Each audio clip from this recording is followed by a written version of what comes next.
ভাত রুটি যাই দিই খান না কেন এই রেসিপিটা কিন্তু মুখে লেগে থাকবে। অনবদ্য স্বাদের এই রেসিপিটা একবার তৈরি করে খেলে এর স্বাদ কোনোদিনও ভুলবেন না। নমস্কার বন্ধুরা, দীপার ডায়েরিতে আরও একটি নতুন পর্বে সকলকে স্বাগত। আজকে হাজির হয়েছি সম্পূর্ণ নিরামিষ একটা বাঁধাকপি রেসিপি নিয়ে, যেটা কিন্তু একেবারেই অন্য রকম স্বাদে তৈরি করেছি। ভাত রুটি লুচি কুলচা পরোটা যা কিছু দিয়ে খান না কেন এর স্বাদ কিন্তু ভোলার নয়। বাঁধাকপি রেসিপিটা তৈরি করার জন্য আমি এখানে বাঁধাকপিটাকে ভালো করে ধুয়ে নিয়েছি, কুচিয়ে নিয়েছি একটু সরু সরু করে, আর তারপর ধুয়ে একটু জল ঝরতে দিয়েছি, তাই তলায় একটা বাটি আমি রেখে দিয়েছি। এখানে একটা টমেটো নিয়ে নিয়েছি। টমেটোটাকে দু আধখানা করে নিয়ে টমেটোটাকে আমি একটা ছোট গ্রেটারের সাহায্যে এটাকে একটু পিউরি তৈরি করে নেব। টমেটোর খোসাটা কিন্তু আমাদের স্বাস্থ্যের জন্য একেবারেই ভালো নয়, তাই টমেটোর খোসাটা ফেলে দেওয়ার জন্যেই কিন্তু এখানে টমেটোটা একটু পিউরি বানিয়ে নিচ্ছি। আপনারা যারা খোসা যদি না ফেলতে চান মিক্সিতেও কিন্তু এটা তৈরি করে নিতে পারেন। এরপরে এটা তৈরি করে নেওয়া হয়ে গেলে আমি গ্যাসের মধ্যে একটা কড়াই বসিয়ে দেবো। কড়াইয়ের মধ্যে আমি এখানে দিয়ে দেব 2 চামচ মুগের ডাল। বন্ধুরা, এই মুগের ডালের পরিমাণটা যেন বেশি না হয়, একদম 2 চামচই দিতে হবে। তারপর সেটাকে একটু শুকনো খোলায় ভালো করে ভেজে নিতে হবে। শুকনো কড়াইয়ে ভালো করে ভেজে নিতে হবে। যখন ভাজা মুগের ডালের গন্ধটা বের হবে, মানে 3 থেকে 4 মিনিট এটাকে ভেজে নিয়েছি। দেখুন বন্ধুরা, গন্ধটাও বের হয়েছে আর এখানে কিন্তু কালারটাও চেঞ্জ হয়ে গেছে। মুগের ডালটা ভালো করে ধুয়ে নেব। অন্যদিকে একটা গামলির মধ্যে আমি এখানে বাঁধাকপিগুলোকে তুলে নিচ্ছি। বাঁধাকপিগুলো জলটা পুরোপুরিভাবে ঝরে গেছে, জলটা ঝরে যাওয়া পর্যন্ত কিন্তু অপেক্ষা করতে হবে। এরপর যখন জলটাকে ঝরে গেছে তখন আমি একটা গামলির মধ্যে এটাকে নিয়ে নিয়েছি। বন্ধুরা, অসম্ভব সুন্দর এই রেসিপিটা একবার হলেও বানিয়ে খাবেন, আর কেমন লাগলো আমাকে কিন্তু অবশ্যই করে কমেন্ট করে জানাবেন। আর এরপরে আমি ভালো করে এটাকে আমি একটুখানি মশলা মাখিয়ে নেবো। তার জন্য দিয়ে দিলাম 1 চামচ হলুদ গুঁড়ো, 1/2 চা চামচ লঙ্কার গুঁড়ো, 1/2 চা চামচ জিরের গুঁড়ো আর 1 চা চামচ কালো জিরে। সমস্ত উপকরণগুলো দেওয়ার পর শেষকালে আমি দিয়ে দিচ্ছি মুগের ডাল, যেটা আমি রোস্ট করে নিয়েছিলাম, ভেজে নিয়েছিলাম, তারপর সেটাকে ধুয়ে নিয়েছি, সেই মুগের ডালটা দিয়ে দিলাম। আর এখানে দিয়ে দেব আমি এক পরিমাণ মতো নুন। আর নুনটা কিন্তু বুঝে শুনে দেবেন, যেন নুনটা বেশি না হয়, কারণ নুনটা দুবারে দিতে হবে। এখানে একটু মাখানোর সময় আমি নুনটা দিয়ে দিলাম, তারপরে এটাকে ভালো করে মাখিয়ে নিতে হবে। পুরো মাখানোটা হয়ে গেছে দেখুন। এটাকে ঢাকা দিয়ে 10 মিনিটের জন্য রেখে দেব। অন্যদিকে আমি একটা পেস্ট তৈরি করব, তার জন্য একটা মিক্সার গ্রাইন্ডার নিয়ে নিয়েছি। এর মধ্যে দিয়ে দিলাম একটু আদা বাটা ছিল আমার, সেই আদাটা দিয়ে দিলাম কিছুটা কাঁচা লঙ্কা, 5-7টা কাজু বাদাম, কিছুটা কিশমিশ কয়েকটা দিয়ে দিলাম। এরপর সামান্য জল দিয়ে এটাকে একটা ভালো মতন পেস্ট আমি তৈরি করে নিলাম। বন্ধুরা, পেস্ট আমার তৈরি করে নেওয়া হয়ে গেছে।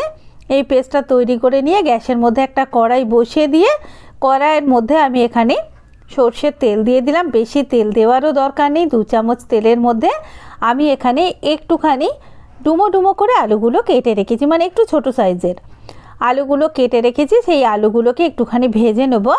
একটু সামান্য পরিমাণে নুন দিয়ে আলুটাকে ভেজে নেব লালচে করে। আর ভাজা হয়ে গেলে কিন্তু আমি আলুটাকে তুলে নেব। 3-4 মিনিট বাদে যখন একটু লালচে লালচে ভাব এসে যাবে তখন আমি আলুটাকে তুলে নেব।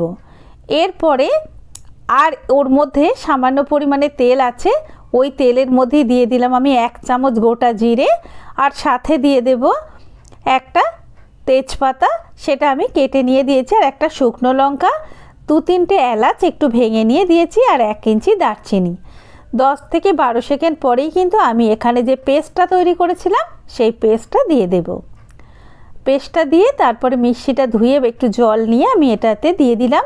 তারপর টমেটো পিউরিটাও এর মধ্যে দিয়ে দিলাম। এরপরে কষাতে থাকতে হবে বন্ধুরা। 5 থেকে 7 মিনিট গ্যাসের ফ্লেমটা মিডিয়াম টু লোতে রেখে কষিয়ে নিতে হবে। এর মধ্যে দিয়ে দিলাম হলুদ গুঁড়ো, জিরের গুঁড়ো, লঙ্কার গুঁড়ো, তারপর দিয়ে দিলাম আমি 1 চা চামচ চিনি। বন্ধুরা, নিরামিষ রেসিপিতে চিনিটা দিলে স্বাদটা কিন্তু অনেকটাই বাড়বে। ভালো করে এটাকে এবারে কষাতে থাকতে হবে। কষাতে কষাতে দেখবেন বন্ধুরা তেলটা পুরো বের হবে, পুরো তেলটা আলাদা হয়ে যাবে। ততক্ষণ পর্যন্ত এটাকে কিন্তু কষিয়ে নিতে হবে। অসম্ভব সুন্দর। হ্যাঁ বন্ধুরা, আমার এটা কষানো হতে হতে সবার কাছে অনুরোধ রইল, আপনারা কে কোথায় থেকে আমার ভিডিওটা দেখছেন অবশ্যই করে আমাকে লিখে জানাবেন।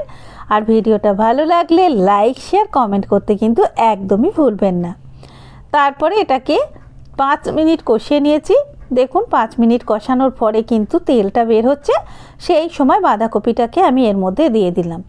এই রেসিপিটা তৈরি করতে খুবই কম তেল মশলা লাগে আর খেতে কিন্তু দুর্দান্ত হয়।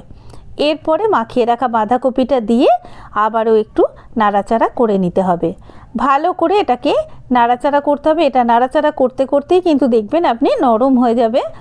যতক্ষণ না এটা নরম হয় ততক্ষণ এটাকে কষিয়ে যেতে হবে।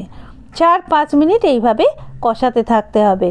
কষাতে কষাতেই কিন্তু আস্তে আস্তে এটাকে নরম হয়ে যাবে। বন্ধুরা এই রেসিপিটা নিরামিষের দিনে তৈরি করতে পারেন। বাড়িতে যদি কোনো অতিথি আসে তাও কিন্তু তৈরি করে দিতে পারেন। আবার যদি রাত্রিদের দিকে আপনি রুটির সাথে খেতে চান এই রেসিপিটা কিন্তু দুর্দান্ত লাগবে। ভাতে অথবা রুটিতে দুটোর সাথেই কিন্তু খুবই ভালো লাগে এই রেসিপিটা খেতে। ভালো করে দেখুন এটা নাড়িয়ে চাড়িয়ে ভালো করে মেশানো হয়ে গেলে এটাকে ঢাকা দিয়ে রেখে দেব 5 থেকে 7 মিনিটের জন্য। 5-7 মিনিট পরে ঢাকনাটা একবার খুলে নিয়ে আবারও একটুখানি এটাকে নাড়িয়ে চাড়িয়ে নেবো। মাঝে মাঝে নাড়িয়ে চাড়িয়ে নিতে হবে, কারণ আমি এখনও কিন্তু এখানে কোনো জল দিইনি। জল যেহেতু দেওয়া হয়নি তাই এটাকে কিন্তু ভালোভাবে কষাতে হবে। কষাতে কষাতে আমি এখানে আলুগুলো দিয়ে দিলাম। আলুগুলো কিন্তু অনেকটাই যেহেতু ভালো করে ভাজা হয়েছে তাই আলুগুলো কিন্তু অনেকটাই সেদ্ধ হয়ে গেছে। এরপরে এটাকে ভালো করে মিশিয়ে নিতে হবে। মেশানো হয়ে গেলে আলুর সাথে বাঁধাকপিটা ভালোভাবে মিশে গেল। এরপরে আপনি জল দেবেন, তবে জলের পরিমাণটা কিন্তু খেয়াল রাখবেন। আমি এখানে হাফ কাপের থেকে একটু বেশি জল দিলাম। বেশি জল দিলে এই রেসিপিটার স্বাদটা ভালো লাগবে না। আবার ঢাকা দিয়ে রেখে দিলাম। 10 মিনিট পর কিন্তু ঢাকনাটা খুলে আর একবার ভালো করে মিশিয়ে নিলাম। বন্ধুরা এই পর্যায়ে কিন্তু একবার করে নাড়াচাড়া করে যেতে হবে। আবারও কিন্তু আমি ঢাকা দিয়ে রেখে দেবো আরও 5-7 মিনিট। 5-7 মিনিট আবারও ঢাকা দিয়ে রেখে দেবো। 5-7 মিনিট পরে ঢাকনাটা খুলে নিয়ে আমি এখানে কিছু মটরশুঁটি দিয়ে দিলাম। মটরশুঁটিটা যদি আগে থেকে দেওয়া হয় তাহলে মটরশুঁটিটা একেবারেই গলে যাবে, খেতে অতটা ভালো লাগবে না। তাই মটরশুঁটিটা একটু শেষের দিক করে দিলেই এর স্বাদটা অনেকটাই ভালো লাগবে।